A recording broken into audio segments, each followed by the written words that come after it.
मैं साहिबान का शुक्रगुजार हूँ। आप बड़े शॉर्ट नोटिस पे तशरीफ़ लाए हैं और इधर बाहर कवरेज कर रहे हैं। मैं हमेशा ही जो सहाफ़ी हज़रात हैं, कैमरामैन हैं, टेक्निकल क्रू हैं, क्योंकि हमने मुश्किल तरीन दौर में देखा है कि जब कवरेज करनी होती है सर्दी में, गर्मी में, मुश्किल तरीन मौसम में, तो आप लोग किन मुश्किलात से गुजर के कवरेज करते हैं। तो हमने इस चीज़ को हम समझते भी हैं, भी करते हैं। आज जिस मौजू पे आपके सामने हाजिर हुआ हूँ, आज सुबह कुछ खैबर पख्तूनख्वा की जो हुकूमत थी तहरीक इंसाफ की, उसमें सोशल मीडिया ट्रोल्स की भर्ती का मामला सामने आया। और वो जब मामला सामने आया तो हमारे सामने कुछ तफसीलात आई हैं जो मैं आपसे शेयर करना चाहता हूँ कि किस बेदर्दी के साथ, किस सफाकाना तरीके से अवाम के पैसे को, गरीब अवाम के पैसे को अपनी प्राइवेट मीडिया और पब्लिसिटी कैंपेन के लिए बेदर्दी से लूटा गया। 2019 में खैबर पख्तूनख्वा हुकूमत ने एक प्लान बनाया कि सोशल मीडिया इन्फ्लुएंसर्स के तौर पर 1100 लोग भर्ती किए जाएंगे और इन 1100 लोगों को भर्ती किए जाने का मकसद ये होगा कि ये एक सोशल मीडिया ट्रोल जो सहाफ़ियों को गालियां दें, जो इदारों को गालियां दें, जो प्रोपेगेंडा कैंपेन्स चलाएं, जो एक पॉलिटिकल पार्टी का एजेंडा आगे लेकर चलें, तो ये 1100 लोगों को सरकार भर्ती करेगी। और ना सिर्फ भर्ती करेगी, सरकार इनको मुआवजा भी देगी। और मैं अगर आपको ये बताऊं कि जो टोटल खर्चा इस प्रोजेक्ट पर आना था वो 87 करोड़ रुपया था। 87 करोड़ रुपए के एवज, जो कि ये पैसा खैबर पख्तूनख्वा हुकूमत का पैसा, ये अस्पतालों पर लगना था, ये तालीम पर लगना था, ये सड़कों पर लगना था, ये गरीब आवाम की भलाई पर लगना था। मगर आप देखें कि जिस तरीके से इस पैसे को सिर्फ अपनी सोशल मीडिया कैंपेन के लिए इस्तेमाल किया गया और तशहीर के लिए इस्तेमाल किया गया, इंतहाई अफसोसनाक है। और मैं ये समझता हूँ कि सख्त से सख्त कार्रवाई जो है वो अमल में लाई जानी चाहिए, क्योंकि इस पैसे को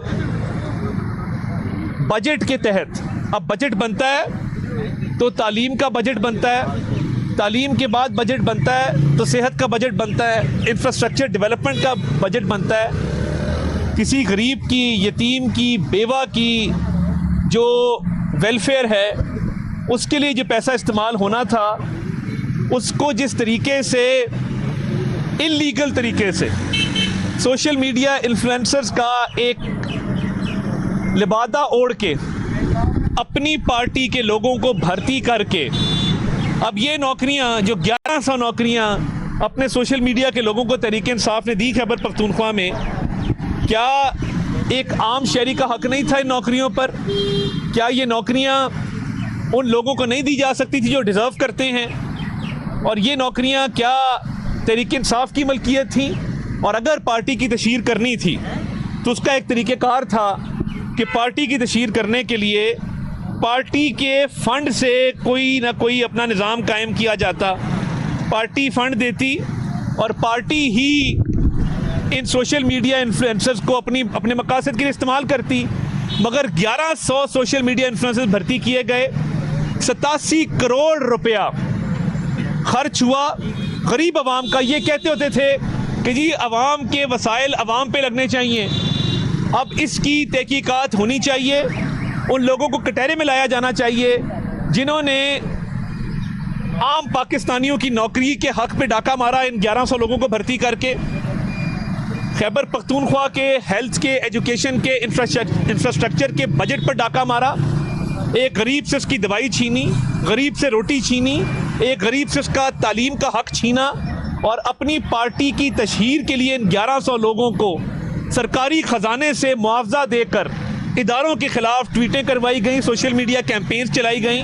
और ना सिर्फ ये, कौमी सलामती के इदारों पर अटैक भी इन्हीं सोशल मीडिया इन्फ्लुएंसर्स ने किया। अब क्या ये किसी भी हुकूमत को ज़ेब देता है कि वो सरकारी ख़जाने से अपने पार्टी के लोगों को भर्ती कर कर इदारों पर हमले करवाएं, अपनी पार्टी की तशहीरी कैंपेन चलाएं। ये एक बहुत बड़ा स्कैंडल है। इसकी तहकीकात हाईएस्ट लेवल पर होनी चाहिए। और जिन मुजरिमों ने इन 1100 लोगों को भर्ती करके कौम का 87 करोड़ रुपया ज़ाया किया और अपनी ज़ाती तशहीर करवाई, अपनी पार्टी तहरीक इंसाफ की तशहीर करवाई, इदारों को गालियाँ दी, कौमी सलामती को दाव पर लगाया, उन लोगों को कैफरे किरदार तक पहुँचाना कौमी फरीज़ा है। और ये सब प्लानिंग इमरान खान साहब की मंजूरी के साथ हुई। उन्होंने इन लोगों की भर्ती की मंजूरी दी तो ये लोग भर्ती किए गए और इनसे वो काम लिया गया। 87 करोड़ रुपया तो सिर्फ तनख्वाह में गया है। इसका टोटल हुजम 1 अरब से ऊपर है। जो पैसा खर्च किया गया, जो सेटअप बनाया गया, जो खैबर पख्तूनख्वा इंफॉर्मेशन डिपार्टमेंट में घिनौने जराइम होते रहे, जिसमें advertising agencies, fake advertising agencies को पेमेंट्स की गई, फज पेमेंट्स की गई, करोड़ों रुपए के चेक दिए गए, वो आज भी लेके फिर रहे। ठेकेदारों के नाम पे वो चेक्स हैं।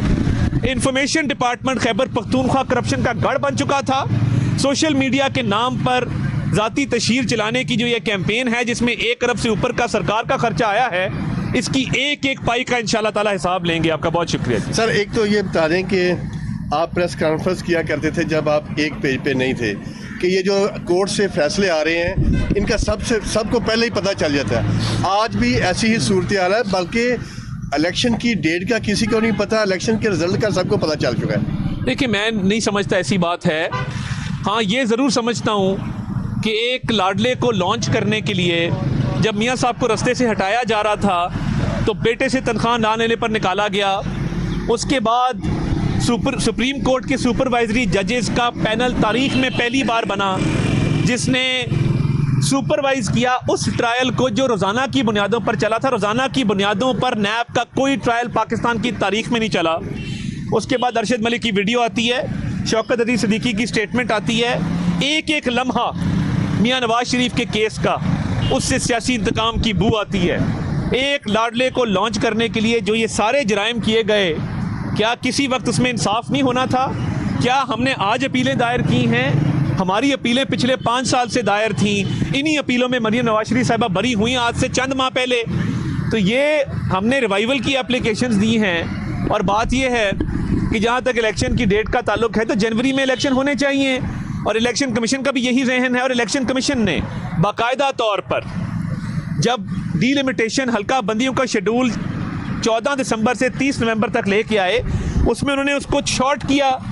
तो मैं नहीं समझता कि इंतखाबात में कोई ताख़ीर होगी, और एक साफ शफाफ इंतखाबात मुमकिन है, नज़र आ रहे हैं। मगर ये तासुर कि कोई फेवर है, तो फिर जो मजालिम किए गए थे, जो शख्स अपनी बीवी को बिसरे मर पे छोड़ के आ गया और ना करदा गुनाहों की सज़ा में जेल चला गया, उसका कसूर क्या था आज तक नहीं बताया गया। अच्छा तारिक साहब, इस तरह है कि आप हमें प्रेस कॉन्फ्रेंस में दिखाते रहे स्क्रीन पे कि फराह खान की इतनी ट्रांजैक्शन हुई, इतने अरब चले गए, इतने अरब आ गए, और आपने हमें यह भी बताया कि हम उसके खिलाफ बाकायदा तौर पे एक्शन लेंगे। तो जिस तरह वो एक्शन लिया हुकूमत में होने के बावजूद, आप इसी तरह एक्शन लेंगे इन बातों पे? देखें, वो जो एक्शन लिया था, आप गालिबन आपको इल्म नहीं है कि उनके रेड वारंट जारी हो चुके थे। उनके खिलाफ ना सिर्फ नैब में FIA में तहकीकात का आगाज़ हो चुका, और उस केस में जो मेरी आखिरी इतलात हैं खासी पेशरफ्त हो चुकी थी। ये जो आज मामला उठाया गया है, मेरी चेयरमैन नैब से भी सदा है, मेरी FIA से भी सदा है कि ये बहुत संगीन मामला है 87 करोड़ रुपए का, और जिसके अंदर इन 1100 लोगों को सियासी बुनियादों पर भर्ती किया गया, कौम का पैसा ज़ाया किया। इनकी भरपूर तहकीकात होनी चाहिए। और फराह गोगी वाले मामले पर आपको पता है कि ऑलरेडी बहुत सारे लोग गिरफ्तार भी हुए, और अभी भी कुछ लोग हैं उस केस में जो कुछ स्टेटमेंट्स दे चुके हैं। उसमें भी मेरी दुआ है और ख्वाहिश है कि वो केस आगे बढ़े। फैमिली के हवाले से सिक्योरिटी थ्रेट के हवाले से खबरें चल रही है कि मना कर दिया गया है तमाम फैमिली को ट्रैवल करने। नहीं, देखिए, सिक्योरिटी थ्रेट ऑब्वियसली आपको पता है कि रहता है। जो हाई प्रोफाइल शख्सियात हैं, खान साहब को भी था, और मियाँ साहब की वापसी पे भी सिक्योरिटी के इंतजाम करते हुए बताया गया था कि सिक्योरिटी के इंतजाम बड़े अच्छे होने चाहिए, क्योंकि खुदा न खास्ता कोई छोटा मोटा वाक़या भी हो गया तो उससे नुकसान होता है। और देखिए, ये शरपसंद अनासर होते हैं हर जगह पे। तो मैं ये समझता हूँ कि सिक्योरिटी जो है उसका खदशा मौजूद रहता है और जितनी हाई प्रोफाइल शख्सियात हैं इनको खुसूसी तौर पे रहता है। तारड़ साहब ये बताइएगा कि आपकी जो साबका इत्तेहादी है पीपल्स पार्टी, उसने काफ़ी रिजर्वेशंस का इजहार किया है बारहा कि जो इंतखाबात में देर की गई है या मुमकिन तौर पे जो की जाएगी वो मियां नवाज शरीफ को फैसिलिटेट करने के लिए की जाएगी। इस तरह का तासुल जो है इसको कैसे ज़ाहिर करेंगे? बड़ी इज्जत है, बड़ा एहतराम है बिलावल भुट्टो जरदारी साहब का, आसिफ अली जरदारी साहब का। उनके लोग आजकल हमारे पर तीर बरसा रहे हैं। उनका अब निशान तीर है तो उन्होंने बरसाने तो हैं ही, मगर मैं ना उनका जवाब देना चाहता हूँ और ना उनकी कोई इज़्ज़त में कमी करना चाहता हूँ। हमारे लिए वो काबिल एहतराम है, मगर ये जो तासर दिया जा रहा है, मेरे कुछ सवालात हैं। क्या मरदमशुमारी जब हुई और मंजूर हुई तो क्या उनके वज़रा मौजूद नहीं थे? मरदमशुमारी के बाद जब मरदमशुमारी का फ़ाइनल डॉक्यूमेंट साइन हुआ, क्या मुराद अली शाह साहब ने उसको साइन नहीं किया था? क्या काबीना जब ये सारे फैसले कर रही थी तो उनके काबीना में लोग मौजूद नहीं थे? मौजूद थे।